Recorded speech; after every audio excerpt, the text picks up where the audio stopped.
I'll show you what to do instead to make installation easier so you don't have to face the same challenges I did, with a full step-by-step replacement as well as info on the battery size and what to expect after installation.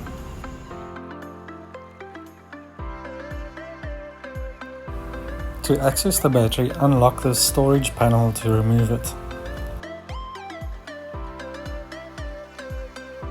Then, before working on anything else, disconnect the negative terminal first. More info on that in this video link on the screen.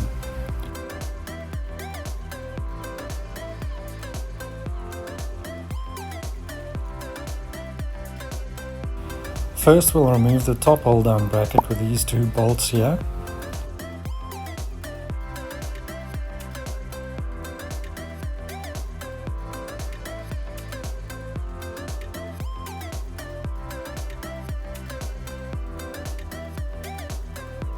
Then the hold-down bracket down here at the base of the battery.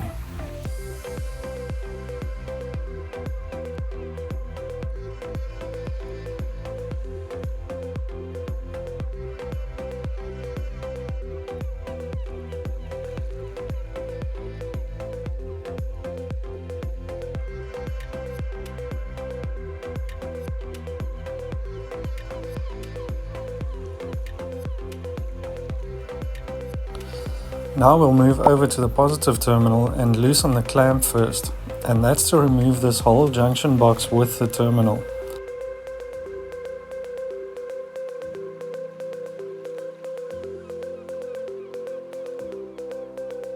But before you do that, remove this nut first. I only did it later, but it makes it a lot easier to remove and install the battery. And that's to separate these two modules from each other.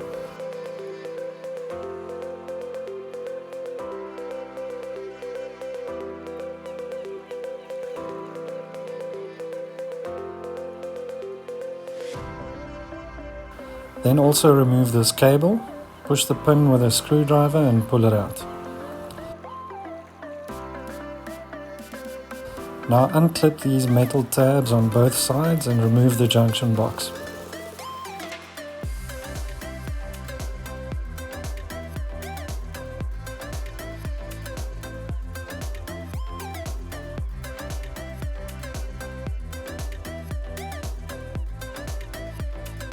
If you need to remove this connector, it has a locking pin to release and then it just pulls out to the side.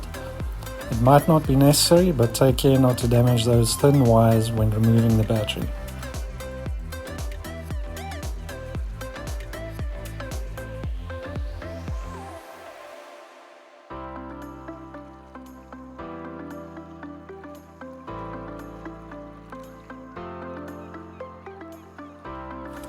And here you can see why separating the two modules just gives you a lot more space to work with.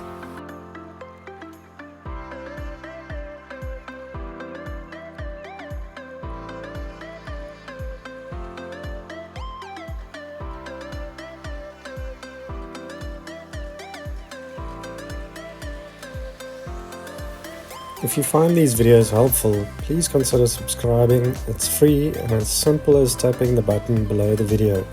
It really helps us to make more videos.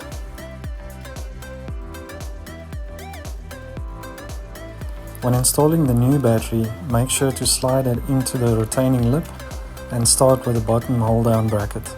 I'll share some info on this battery a bit later.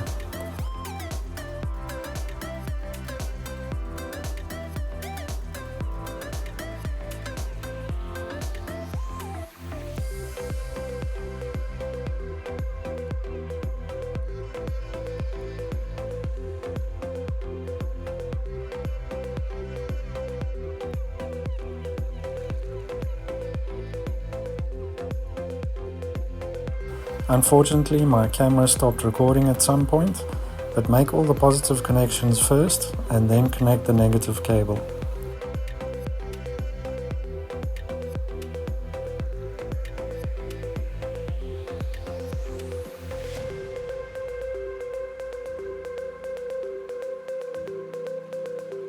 I used the screwdriver to extend the clamp to push it down as far as possible.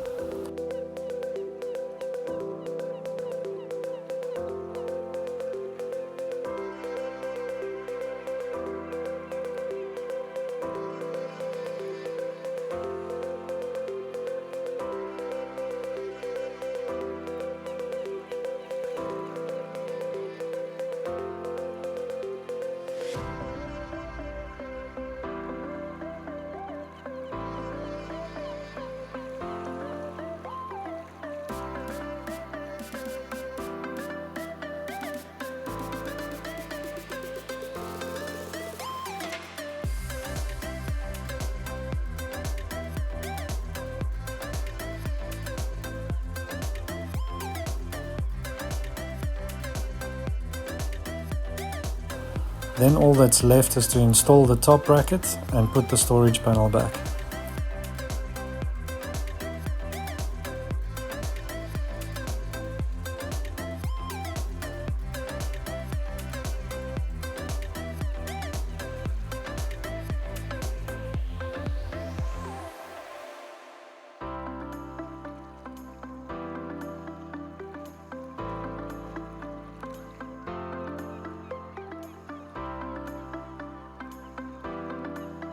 The battery we used is an 80 amp hour EFB. If you have a stop-start system, an AGM would be best.